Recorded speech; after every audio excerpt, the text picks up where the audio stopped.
They say the first wound is the hardest to heal. That's what they told me when I was being flown back stateside, with half my side shredded from an IED we never saw coming. I still remember the hum of the helicopter, the tight bandages pressed against my ribs, the medic's hand on my shoulder like he was holding me in this world. I had a hole in my body, but I didn't know yet that I had a bigger one waiting for me at home. Her name was Sarah, my wife. We'd been married just shy of 5 years when I deployed. She was always the quiet, thoughtful kind. The kind who sent care packages with handwritten notes, socks that actually fit, even dumb little comics I used to laugh at under my breath in the dark of the tent. Before I left, we had dinner at that little Italian place on the corner, the one with the burned garlic bread but perfect wine. She cried that night, said she couldn't imagine life without me. I told her she wouldn't have to. I promised I'd come back to her. I did come back. I just didn't know she wouldn't be waiting.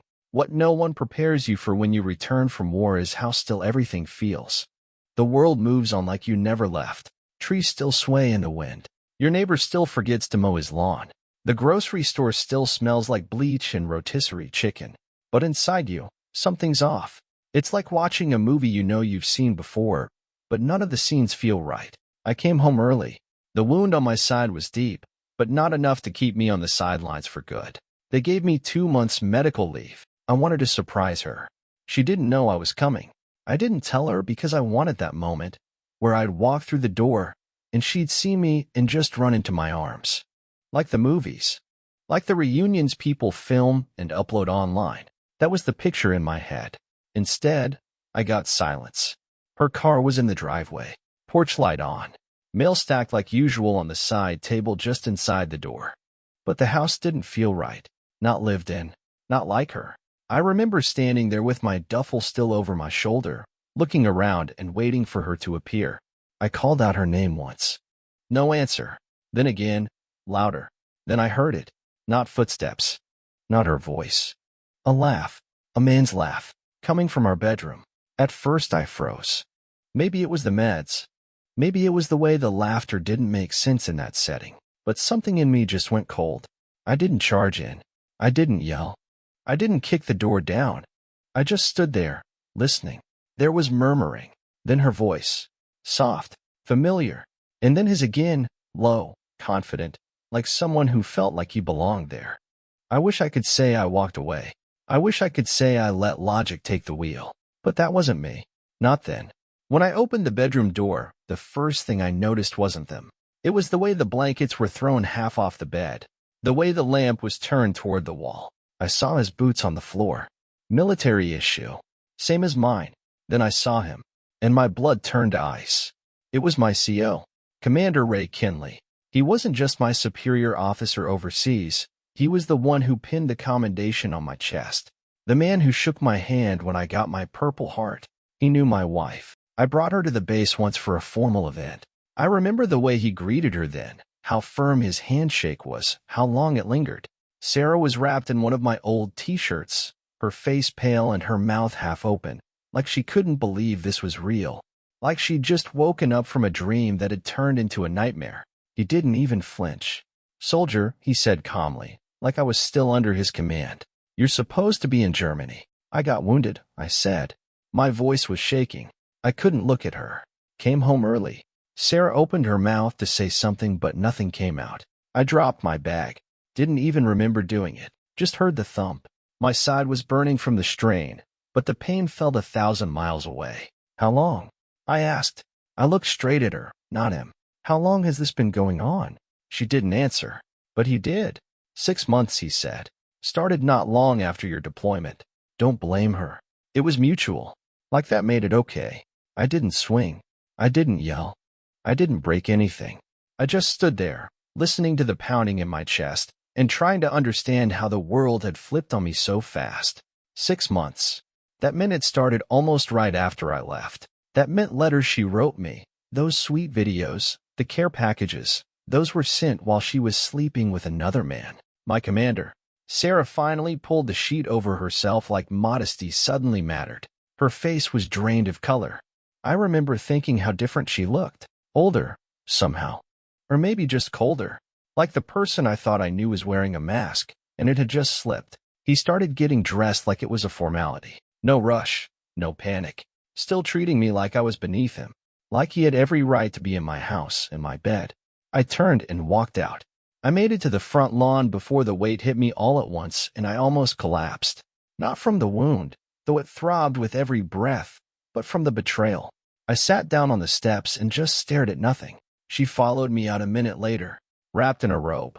Barefoot. Please, can we just talk? She said. Her voice was small, like a child asking not to be in trouble. I laughed, a sharp, bitter sound that didn't even sound like me. He came out too, now in full uniform, as if putting the badge back on gave him control again. You should leave, I said, looking right at him. He looked at her, then back at me. You don't give me orders, not anymore. But he left, not because of me, because of her. She told him to. Once he was gone, she sat beside me. I moved away. I couldn't even look at her. I didn't mean for it to happen, she said. I didn't answer. It was lonely. You were gone. And he was there. That's all she had. No explanation. Just a hollow justification. Why him? I asked. I don't know, she whispered. He listened. He made me feel like I mattered. I turned then, and I looked her full in the face. And I said the first true thing I'd spoken all day. I almost died thinking you were the reason I wanted to come back. She didn't cry. I think that made it worse. I walked away from that shattered doorstep, away from Sarah and the ghost of what we once were, with nothing but the weight of betrayal in my chest. Every step felt heavier, as if the earth itself was burdening me with the loss. I didn't know where I was heading, only that I needed to disappear. I ended up at a shabby motel on the outskirts of town, a place where the neon sign flickered like a broken promise. The room was small and smelled faintly of disinfectant and stale air. I dropped my duffel on the bed and sat on the worn-out armchair, feeling the silence of the space echo the emptiness in me. The only sound was the distant hum of a city that carried on, indifferent to my pain. For the first few nights, sleep was a stranger. I'd lie in the dark, listening to my own thoughts, a relentless mix of memories from the war and the haunting image of Sarah, too detached to cry, as if our home had already died. The wound in my side throbbed with every heartbeat, a constant reminder that while I had returned to the land of the living, a different kind of injury was slowly bleeding inside me. One cold morning, I awoke to the sound of the motel door creaking open. My heart leaped with a brief flicker of hope. It was just another housekeeping visit, I told myself, but then I noticed something on the floor near the door, a plain, manila envelope. With trembling fingers, I picked it up and flipped it over. There was no return address, no note, just a cryptic silence. Inside the envelope were neatly arranged documents, the divorce papers. I read the header in a clinical typeface, notice of dissolution of marriage. The words stung worse than any bullet wound. It meant Sarah had decided to cut the tie without so much as a goodbye, without waiting for me to ever step inside our home again. I sat there for what felt like hours, flipping through the pages, each word a nail in the coffin of the life I had once envisioned. The documents demanded everything: the house, my truck, and even a shred of financial security. They painted me as the unstable one, the wounded veteran incapable of handling his own life. And in that sterile motel room, I understood that my battle was far from over. This was the beginning of a war on two fronts, one waged in memories of home and love, and the other on legal battlegrounds where every shred of evidence would be my only weapon. Later that day, I reached out to Jake, that old friend whose support I had never questioned until now. His voice on the other end of the line was tentative, as if he himself was fearing to confirm the worst. "Man, I'm so sorry," he said. And though his words were hollow comfort, they reminded me that I wasn't completely alone in this fight. Every detail now pointed to a calculated erasure of the past. She didn't call. She didn't even try to explain. Instead, she chose to vanish, leaving behind these documents as her final signature. With the divorce papers in hand, I realized that every ounce of betrayal, every sleepless night in a foreign land, had led me to this moment of grim clarity. Outside my small, solitary window, the world continued its indifferent spin, and I knew that despite the numbness settling in, the next chapter, a battle in the courtroom where I would fight for my dignity, was about to begin.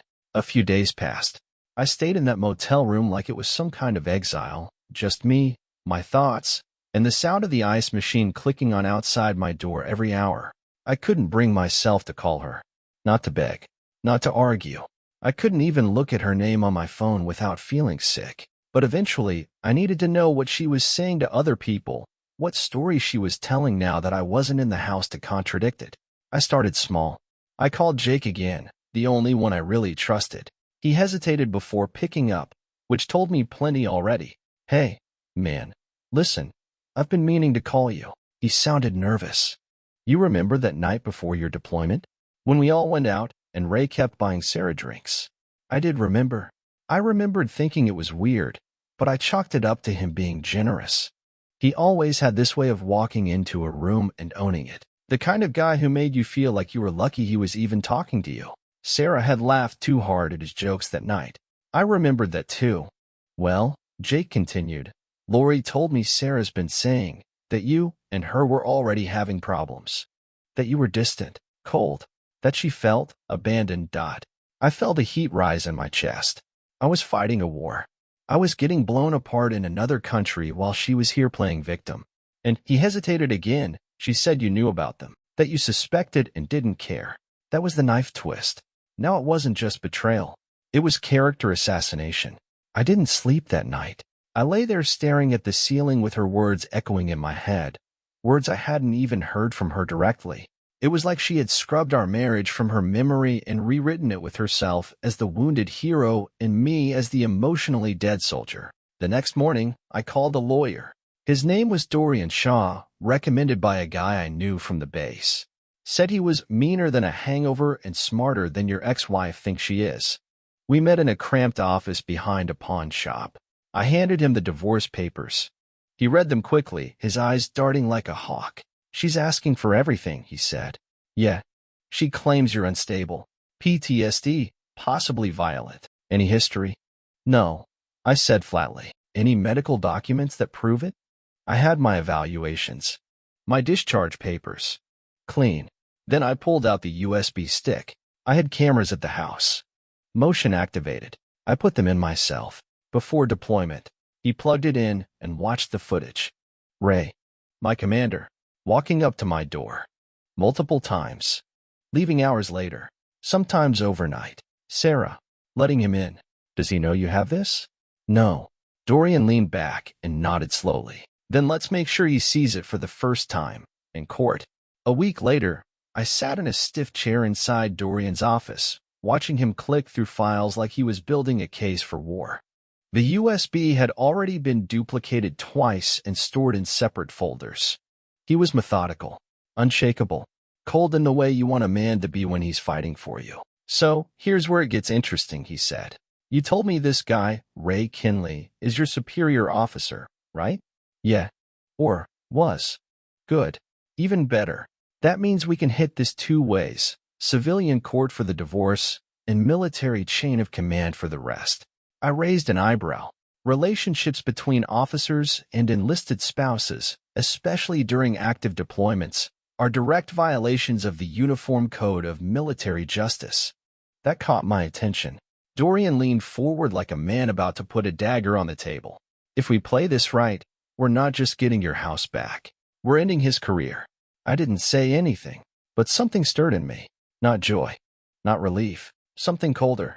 A dark calm I hadn't felt since that night in Afghanistan, the moment right before we kicked down a door. This was the door now, and I was ready to kick it in. The next move was subtle. Dorian filed a motion to freeze assets. He claimed I had reason to believe my wife was misusing joint funds, which she was. After I left the house, she bought new furniture, cleared the savings account, and even listed my truck for sale online.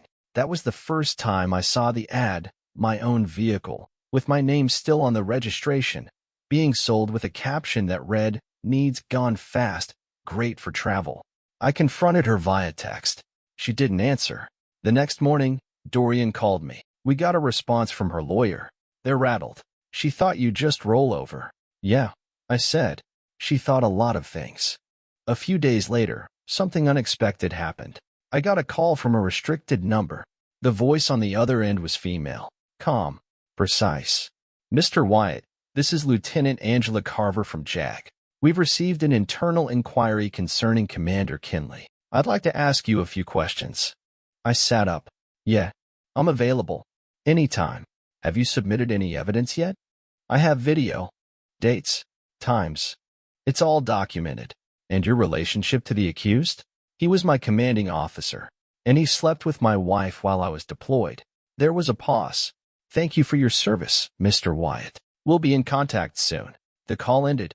I sat there staring at the phone, heart pounding, like I just pulled the pin from something that couldn't be put back. Good. Let it blow. 2 weeks after the JAG call, I got summoned to mediation. It wasn't court yet, just the pre-divorce settlement session. But I knew she'd be there. The first time since that night, I wore a simple collared shirt and jeans. Nothing fancy. I still had a slight limp, but I stood tall. I'd lost weight, didn't sleep much, but I felt stronger somehow. Like every sleepless night had forged something inside me. She walked in 15 minutes late, hairstyled, makeup light but deliberate, wearing that same beige sweater she used to call her safe look. She didn't meet my eyes at first, just sat down like she was at a dentist appointment. Her lawyer did all the talking. Our client is prepared to settle amicably, he said, provided Mr. Wyatt agrees to reasonable asset division. Dorian didn't even blink. You mean the house she tried to sell behind his back? Or the truck she listed online while it was still in his name? The other lawyer shifted uncomfortably. Sarah finally looked at me. Her face was unreadable, but not sad, not sorry, just hollow. You've made this ugly, she said quietly, almost under her breath. I laughed. I didn't mean to, but it escaped me like steam from a broken pipe. You cheated on me with my commanding officer while I was deployed, I said. And I made it ugly? Her face twitched. Just for a second. A crack in the mask. You were already gone before you left, she whispered. I was alone for months. I leaned forward. No. You chose to be alone. You could have waited. You could have talked to me. Instead, you started sleeping with someone who handed me medals while he was sneaking into our bedroom. The room fell into silence. Her lawyer broke it. Let's take a break. Outside the mediation office, I sat on a concrete bench. Dorian was making calls, pacing. That's when a voice called my name. It was Kevin, old friend. We'd served together before I got transferred to Ray's unit. I hadn't seen him in 2 years. Wyatt, he asked, looking hesitant. Hey, man. Sorry to bug you. I heard what's going on. Didn't know if I should reach out. I nodded. He looked genuinely uncomfortable. There's something I think you should know, he said. You're not the only one. I stared at him. What? With Ray. She's not the first wife. Turns out, Commander Kinley had a history, 2 confirmed cases swept under the rug. Different bases. Different women. No one wanted to press charges back then. Too much paperwork. Too many reputations to protect. I think someone's finally taking it seriously now, Kevin said. Jag called a few guys. I think it's getting real. I sat back against the bench, letting the news settle. So she wasn't just unfaithful. She was predictable. To a predator. That night, back at the motel, I stared at the ceiling again. But this time, I didn't feel broken. I felt locked in, focused. Let her lie. Let her posture. When this was done, she'd have nothing to hide behind anymore. 3 days after mediation, I got a text from an unknown number. Hey, can we talk? Just you and me, please. Just a conversation. I stared at the message for a long time. The words were plain, but they reeked of desperation. The timing made it obvious. Something had shifted, and she knew it. I didn't respond right away. I called Dorian first. She's trying to bait you, he said flatly. Keep everything in writing. I want to see what she says.